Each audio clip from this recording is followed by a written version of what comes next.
दोस्तों, अल्लाह ताला की ये कायनात इतनी वसी व अरीज है कि ता हद्दे निगाह फैली हुई है।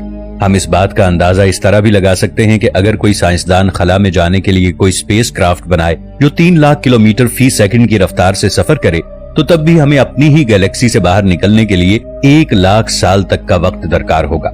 मगरबी तहजीब का ये अकीदा है कि एक जिस्म बैक वक्त टाइम ट्रैवलिंग की तरह बहुत से मकामात पर मौजूद हो सकता है। साइंस भी आजकल जोशो खरोश से इस कॉन्सेप्ट पर रिसर्च कर रही है। साइंसदान और स्पेस एजेंसीज लाखों करोड़ों अरबों खरबों लाइट ईयर दूर खला में नित नई दरियाफ्तें कर रहे हैं। जदीद तरीन स्पेस क्राफ्ट होने के बावजूद हम वहां नहीं पहुंच सकते। साइंस का ये मानना है कि अगर वक्त और स्पेस आपस में मिल जाएं तो वक्त ठहर जाता है। इंसान टाइम ट्रेवल के जरिए किसी भी सैयारे पर सेकंड्स की रफ्तार से पहुंच जाएगा, और ये कहा जाए कि ये फासिला चंद लम्हों या चंद मिनटों में तय हो सकता है तो ये एक गैर यकीनी सी बात लगती है। साइंसदानों की रिसर्च के मुताबिक हमारे खला में बहुत से शॉर्टकट रास्ते मौजूद हैं। इन मुख्तसर तरीन रास्तों की मदद से लाखों खरबों लाइट ईयर का फासिला चंद सेकंड में तय हो जाता है, और साइंसदान इन रास्तों को वर्म होल का नाम देते हैं। नाजरीन, इन रास्तों को अगर खोलना हो तो इसके लिए हमें ग्रेविटेशनल फोर्स की जरूरत दरकार होगी। अगर इस्लामी रूह से देखा जाए तो इन वर्म होल्स को रूहानियत की तारीख में एक सूफी बुजुर्ग ने खोला, और उन्होंने सैकड़ों लाइट ईयर दूरी का फासिला कुछ ही सेकंड में तय किया और किसी दूसरे सैयारे में जा पहुंचे, और ऐसा रूहानी इल्म से मुमकिन हुआ था जो कि उनके पास था। इन सूफी बुजुर्ग का नाम शेख अकबर इब्नुल अरबी था। आप अंदलुस के शहर मुर्सिया में 27 रमजानुल मुबारक 560 हिजरी बमुताबिक 1165 ईस्वी को एक मुअज़्ज़िज़ अरब खानदान में पैदा हुए, जो मशहूर जमाना सखी हातिम ताई के भाई की नस्ल से था। आपके वालिद मुर्सिया के हस्पानवीउल असल हाकिम मोहम्मद बिन सईद मरज़ेनिश के दरबार से मुताल्लिक थे। इब्ने अरबी अभी 8 बरस के थे कि मुर्सिया पर मुआहिदीन के कब्जा कर लेने के नतीजे में आपके खानदान को वहां से हिजरत करना पड़ी। दोस्तों, इब्नुल अरबी दूर खला में कैसे पहुंचे, वो अपने खास रूहानी इल्म की बदौलत किसी और डायमेंशन में कैसे पहुंचे, और वहां उन्होंने क्या देखा? क्या उन्होंने वाकई मरीख पर कदम रखा था, और क्या उन्होंने वाकई आने वाले इंसानों के लिए मरीख पर कोई निशान छोड़ा था? नाजरीन, ये तमाम बातें तखय्युलाती लगती हैं, लेकिन आगे चलकर हम इस बात से पर्दा उठाने वाले हैं, इसलिए आपसे इल्तिमास है कि वीडियो को आखिर तक जरूर देखिएगा। इब्नुल अरबी 12वीं सदी के बुलंद पाया मुफक्किर, सूफी और दानिश्वर रह चुके हैं। आपने अपनी हयात में 500 से ज्यादा कुतुब तसनीफ की। इनमें से बहुत सी तसानीफ में आपने तसव्वुफ और कुरान के पेचीदा राजों से पर्दा उठाया, और ऐसे राजों को नुमायां किया है कि इनकी तसानीफ पढ़ने वाला इंसान हैरान और परेशान रह जाता है। इब्नुल अरबी सूफी इज्म की इंतहा को पहुंच चुके थे। उनके सीने में कायनात के कई गहरे राज दफन थे। जब अल्लाह का कोई वली अपने ईमान की तकमील को पहुंच जाता है तो वो फिर ऐसे ऐसे काम सरंजाम देता है जो किसी आम इंसान के लिए बस तखय्युल की दुनिया होती है।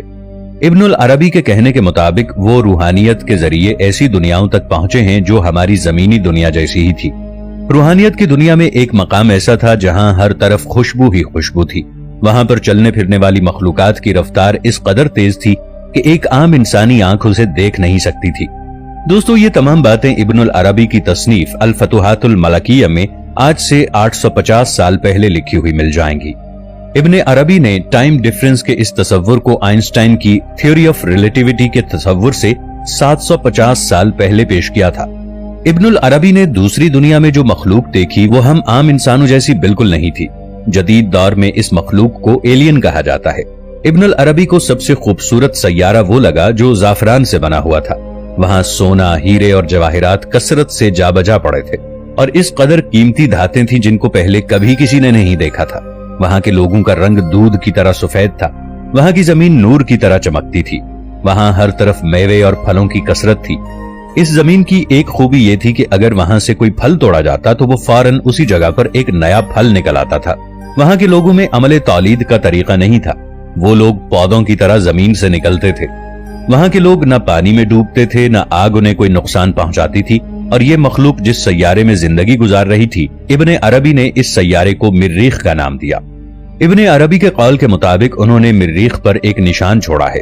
आने वाले वक्तों में जब लोग तरक्की की मनाजिल तय करेंगे और जदीद टेक्नोलॉजी की बदौलत जब नई नई दुनिया दरियाफ्त करेंगे, तो तब लोग मरीख पर भी पहुंचेंगे।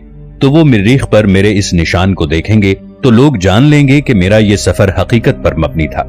हो सकता है कि इब्ने अरबी ने खला में किसी वर्म होल का रास्ता खोल दिया हो और इसी वर्म होल के जरिए वो दूसरी दुनिया तक पहुंचे हों।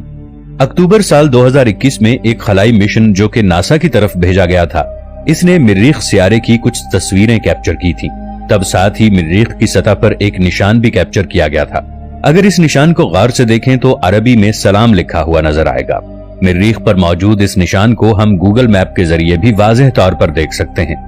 तुर्की में रहने वाले कैफर इस्कंदरोग्लू जो कि एक मुसन्निफ हैं, उन्होंने अपनी किताब वैल्यू ऑफ प्रॉफिट में ये इजहार किया है कि इब्ने अरबी ने अपनी जिस किताब में निशान का जिक्र किया है और मरीख पर जो निशान बना हुआ है, ये वही निशान है।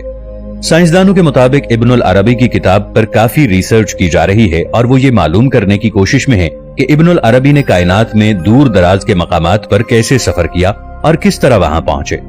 ये एक ऐसा इल्म होता है कि इसमें जिस्म जमीन पर होता है मगर रूहानी तौर पर वो शख्स नींद की तरह किसी और दुनिया में मौजूद होता है।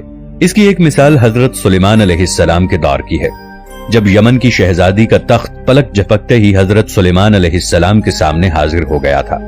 इसकी एक जीती जागती मिसाल हमारे सामने वाक़या मेराजुन नबी मौजूद है।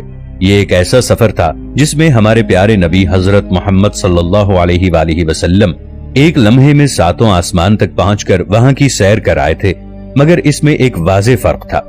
अंबियाए किराम में हजरत मोहम्मद सल्लल्लाहु अलैहि वसल्लम ने जिस्मानी तौर पर यह सफर यानी मेराज का सफर किया था, जबकि सूफियाए किराम रूहानी तौर पर ऐसा सफर करते हैं। इसी तरह असहाबे कहफ की भी मिसाल मिलती है, जो एक गार में 309 साल तक सोते रहे और जब वो जागे तो उन्हें ऐसा लगा जैसे वो कुछ सेकंड के लिए सोए थे।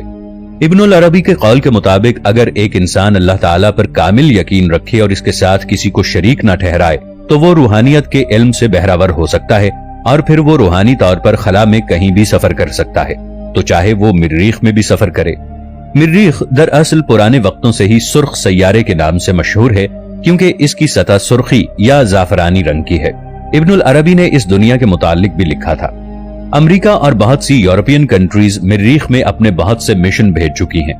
2012 में अमेरिका के एक एस्ट्रोनॉट जॉन ब्रैंडनबर्ग ने एक नजरिया पेश किया था कि बहुत साल पहले मरीख पर कोई खलाई मखलूक आबाद थी और वो मखलूक किसी एटमी जंग से नबुर्दाजमा हुई थी और वो लोग हलाक हो गए। इस तरह मरीख पर जिंदगी का खातिमा हो गया। हो सकता है इब्नुल अरबी ने रूहानी उलूम का इस्तेमाल किया हो। रूहानी उलूम के हुसूल के लिए इंसान को अपने आप को मादी दुनिया से दूर रखना पड़ता है और इन तमाम बातों की इताअत करना पड़ती है जो अल्लाह और उसके रसूल के बाद तमाम अंबियाए किराम ने लोगों को बताई और सूफियाए किराम ने खुद वही तरीका अपनाया। जब इंसान रूहानियत की तमाम मनाजिल तय कर ले तो वो इस मकाम तक पहुंच जाता है जहां टाइम और स्पेस की कोई कैद नहीं होती। तो यही वो सफर था जिसे इब्नुल अरबी ने मरीख पर किया था। जैसे जैसे साइंस तरक्की की मनाजिल तय करती जा रही है, वैसे वैसे जदीद राजों से पर्दा उठता जा रहा है और अल्लाह ताला का इस्लाम वाज़ेह होता जा रहा है, क्योंकि अल्लाह ताला की तरफ से गौर फिक्र करने वालों के लिए हिदायत का रास्ता है। आज यूरोप और अमेरिका इब्नुल अरबी, इब्न सीना, इमाम गजाली और फाराबी की किताबों पर तहकीक करके ऐसे ऐसे सवालात के जवाबात ढूंढ रहे हैं जिन सवालात के जवाबात ढूंढने में साइंस भी बेबस है।